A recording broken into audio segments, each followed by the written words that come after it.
fazer uma reflexão aqui sobre a situação do Gabriel Monteiro aí. O Gabriel Monteiro está no processo de expulsão da Polícia Militar, né? Esse rapaz que é ligado à MBL. É, Não tem nada contra o rapaz, né? Não tenho nada, nenhuma questão. Eu só acho que ele, unido com a MBL, eu acho que a MBL não é um partido assim que dá para se levar a sério, né? Vive pulando de galho em galho como lhe convém, né? Sempre de galho em galho. E eu acho que isso daí, esse projeto de expulsão, acho que agora o Gabriel Monteiro deve pular para a política, talvez com a ajuda do Bolsonaro, né? Que também baixa aí o seu prestígio, para poder se levantar. E também para dizer aquele lema lá do Capitão Nascimento, né? A gente cai para cima, a gente cai para o alto. E eu acho que ele vai entrar para a política. Ele conseguiu boas visibilidade na internet, notoriedade, mas com certeza ele sabia que ele ia ser expulso da polícia pela sua conduta, né, pelas coisas que ele vai lá, fala que é como o coronel pode estar ali envolvido com o Comando Vermelho e tudo. Eu acho até que se isso fosse levado a sério, esse cara já não estava mais vivo, né? Sinceramente, se alguém tivesse preocupado com essa situação mesmo, ninguém teria coragem de meter a cara e falar sobre isso. Mas eu acho que é só um morde-a-sopra mesmo, é só uma coisa mesmo para dar notoriedade, o cara entrar para política. Vamos ver o resultado de tudo isso daí, porque já estou cansado de ver esse tipo de mito, né, que surge por acaso. É um garoto inteligente, sim, né, é inteligente, é, eu não acho que está lutando do lado certo, né? Não acho que está lutando. Porque quando uma coisa é você debater com pessoas que são eleitores comuns, outra coisa é você fazer um debate com pessoas que realmente estão na política há anos, como Ciro Gomes, pessoas que realmente entendem de economia, pessoas que realmente entendem do que está falando, de socialismo, de capitalismo, de toda essa questão. É muito fácil você chegar e pegar uma pessoa comum que não entende política e ficar ali debochando e ficar ali azucrinando aquela situação, né? Muito fácil isso, principalmente aqui no Brasil, que nós não tínhamos o hábito de estudar política, agora que o povo está acordando um pouco mais para essa área. Então vamos ser conscientes nessa situação. E ele fala que ama a polícia militar e tal, mas eu não sei realmente se de fato qual é o pensamento dele. Né? Se ele amasse mesmo, ele abriria mão de toda essa questão para simplesmente ficar na polícia militar. Se realmente é um sonho, se realmente é aquilo que ele quer fazer, ele deveria já estar realizado no seu sonho, né? Já que ele ama, e não deveria estar arrumando tanta encrenca aí.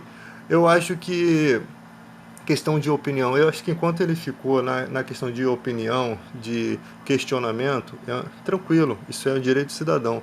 Agora, quando você vai desafiar coronéis, desafiar autoridade, cara, isso não cabe, fica muito difícil uma pessoa chegar e desafiar, parece uma... eu sempre abordo uma questão bíblica que diz que a pessoa que ela não deve buscar fazer as coisas sozinha, sabe? Ela não deve buscar peitar as coisas sozinha, porque está buscando os seus próprios interesses, entendeu?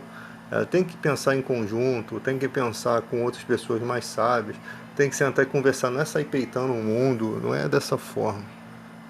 Não é assim, tem muita coisa que a gente acha que tem razão e não tem fundamento algum a nossa luta, sabe? Então você, vira e mexe, você tem que observar os seus passos, porque você pode estar andando às cegas achando que está enxergando. Então é muito importante. Eu acho que o brasileiro ele tem que ficar numa posição, eu posso dizer assim, em cima do muro, ou não pisa nem na direita nem na esquerda. Ele simplesmente observa os dois lados para ver aonde ele pode ir pisando. Porque tem coisas, tem fatos bons, certos de um lado e de outro, e tem fatos errados de um lado e de outro. Só que tem lados que realmente vai empurrando tudo com a barriga. Tipo assim, não importa o que está certo e o que é errado, o importante é que o meu lado está ganhando. É assim que é a política hoje em dia, é essa coisa suja. Então, a gente tem que acabar com essas tranqueiras, de acabar e relacionar o que é certo e o que é errado. Hoje em dia tem as questões das fake news, a pessoa fala assim, igual eu vi aí a situação. O cara chega, o Bolsonaro votou é, contra os deficientes físicos, né? A lei contra os deficientes físicos. Não houve votação. Mas o que que houve então? Houve algum projeto? Realmente existe esse projeto? Realmente essa lei está lá na justiça ou está tramitando em segredo de justiça? É esse o foco que nós temos que ter.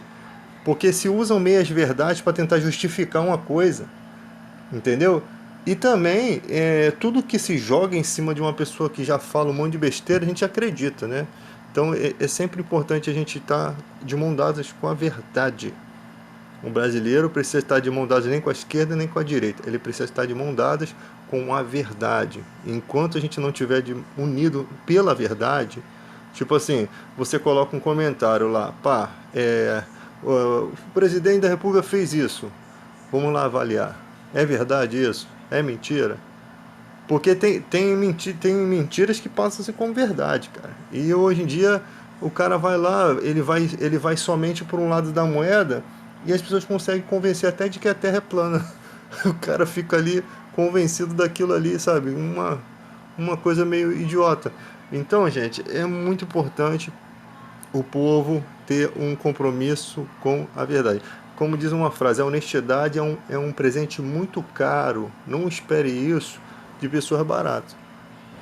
E se existe um idiota no poder, é porque os que o elegeram estão bem representados. Para triunfo do mal, basta que os bons façam nada. São as frases que eu carrego sempre na minha mente.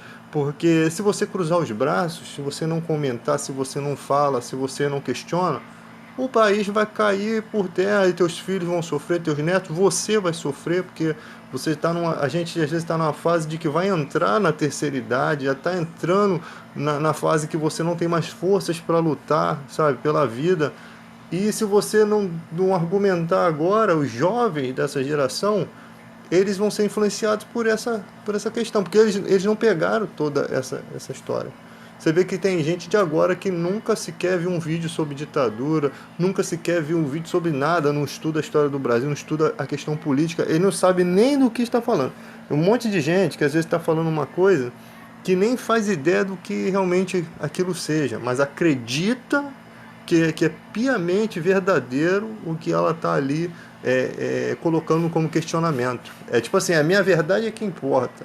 E no Brasil, na vida, não pode ser dessa forma. Temos que ter um convênio com a verdade, com o que é certo, com o que é reto. Porque tem gente que vai avaliar aquilo ali e vai ver, não, você não sabe o que você está falando.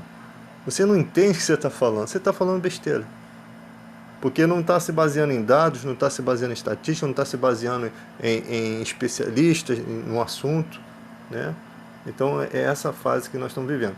Isso vale para todas as questões, até nas questões religiosas. Por não questionar, eu sempre ficava me questionando assim, por que esses caras evangélicos, esses pastores aí que você vê na televisão, conseguem enganar as pessoas por tantos anos, ganhando dinheiro, sendo processadas, sendo questionadas, e por que elas não são presas? Exatamente por isso, porque a política ela está envolvida na igreja. Não estou dizendo todas as igrejas, mas nessas as maiores televisivas, que pedem dinheiro, que exploram a fé das pessoas, porque não existe outro argumento para esses caras não serem presos por charlatanismo, por posse de droga. O cara promete que vai curar um viciado. Primeiro que se ele faz isso na favela, vão matar ele, que o dono da favela não quer que o viciado perca o vício, Como é que ele vai ganhar um lucro? Então, o charlatanismo é nítido. Mas por que não são presos? Porque estão unidos com os políticos. Tem poder, tem dinheiro. E isso tem que acabar no Brasil. Isso tem que acabar. Porque olha a que ponto chegou, eles mexeram na questão da fé das pessoas. Uma coisa tão sensível, uma coisa que não dá para você imaginar que uma pessoa seja tão ruim, tão maligna, de que você chega às vezes na igreja destruído, com a sua vida derrotada, com a sua vida no fundo do poço. E o cara ainda se aproveita daquela situação para tirar dinheiro de você. Ele aproveita. Ele não te dá uma palavra de poder para te levantar, para você ficar de pé e depois você buscar Jesus para sua vida, não. Ele te dá aquela palavra às vezes para você motivar a sua vida, para você correr atrás de dinheiro para sustentar o carrão dele lá, o apartamento dele. É a mesma coisa que esses caras às vezes fazem, mas é até mais limpo o cara que te dá uma palestra para dizer que como você vai ganhar dinheiro é até mais limpo. Pelo menos você sabe que aquilo ali é uma palestra que não tem nada a ver é uma palestra motivacional que não tem nada a ver com igreja. Não tem nada a ver com fé. Pelo menos você sabe que você vai abrir ali os horizontes. Realmente tem caras que abrem a tua mente para o negócio, né? E você que não investe, que não sabe o que é investimento, que não sabe o que é Bitcoin, que eu também não sei, não mete as caras onde você não entende, mano. Você não entende, tá vendo todo mundo ganhar dinheiro. É igual quem gosta de pirâmide. Aí o cara vai lá, ele se ferra. Porque ele não entende onde ele está se metendo. Nunca se enfia num buraco que você não sabe o que tem dentro. As pessoas mergulham de cabeça nas situações e depois levam prejuízo. Primeira coisa que acontece quando você vai pegar seu FGTS na Caixa Econômica é o cara lá, o gerente, querer te convencer de fazer um investimento. Esse investimento vai ser bom mais para ele do que para você, pode ter certeza. Porque na vida, cara, é um querendo engolir o outro vivo. Então, cara, deixa essa bodega aqui, não vai render porcaria nenhuma, mas também ninguém mexe, tasca a mão no meu dinheiro. Eu sou desse jeito. Se um dia eu conseguir parar a minha vida, como é que o cara que todo dia sai para trabalhar, o cara que pega BRT chega, como é que o cara vai analisar essas questões de parar e pensar assim nas finanças? Ele não tem finanças, como é que ele vai parar para raciocinar? É muito difícil. Então, um dia que você tiver condições de você parar, relaxar, estudar um pouco sobre isso, aí você pode pensar em ganhar dinheiro nisso. No, no entanto, fora disso, não. Só se você realmente for um cara muito bom, que realmente se aprofunda e conhece, tem um amigo que ele busca, ele conhece, ele ganha dinheiro realmente, mas ele estudou, ele viu vídeos, ele buscou. Se você não é desse que busca, não mergulhe de cabeça. Hoje em dia o charlatanismo é tão grande que tem gente que faz canal no Facebook para orar pela sua vida, para ler sua mão, para ler seu pé, seu pulmão. Eu quero ler tudo. Aí fica naquela motivação e a pessoa às vezes está sensível, né? Ah, ele falou tudo isso daí para mim. Não tá falando nada, ele está querendo meter a mão no teu bolso. Ele está querendo se aproveitar da sua situação. Sabe? As coisas de Deus são puras. Primeiramente são puras. Sabe o que é pureza? Ela não tá. Jesus não estava para tirar valor nenhum de ninguém. Os fariseus falavam assim: ó, ali vai ele. A multidão segue, mas ele não se aproveita, ele não aproveita nada. Ou seja, ele não está preocupado com status, com se aproveitar das pessoas, ele está preocupado com o que as pessoas podem absorver dele, o que as pessoas podem ter dele. É ele que tem algo a dar ao ser humano. Ele precisa tomar. E o pastor, aquele que é cristão, aquele que segue a Jesus Cristo, ele tem que ter essa visão. Se você tem para dar às pessoas, se você tem amor para dar às pessoas, se você tem uma palavra, essa palavra ela é de Deus, você vai se confortar nisso, de você estar fazendo o bem, de você estar juntando tesouros no céu, que é isso que Jesus demonstrou para gente. Pensar nos tesouros do céu, ou seja, aquilo que você semeia na vida de uma pessoa que não tem como ela retribuir a você. Isso é juntar um tesouro no reino do céu. Ela nunca vai poder te pagar por aquilo, até porque você não precisa desse pagamento, e segundo, você fez por amor, esse pagamento vai ser te dado naquele dia com Jesus Cristo. Essa é a mensagem de Cristo.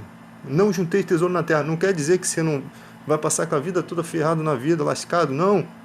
Você corre atrás, trabalha, mas na questão de fé, ajunte tesouro no reino de Deus. Ajunte tesouro, plante na vida das pessoas o amor, plante na vida das pessoas o sorriso, plante na vida das pessoas a amizade verdadeira, né? Não aquela que quer se aproveitar. Tem gente que se aproxima de você querendo se aproveitar, de alguma forma querendo ganhar uma vantagem. Isso é um mal do século, isso é uma maldade, uma coisa ruim, que você vai ter angústia na sua vida por conta desse pensamento. Pessoas vão se afastar de você, pessoas vão olhar você com maus olhos.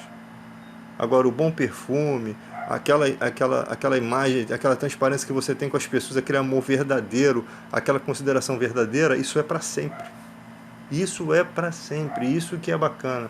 É nisso que a gente tinha que estar conversando com os jovens hoje em dia, com os adultos também. É esse o pensamento, mas depende de cada um de nós. Depende de você abrir teu coração.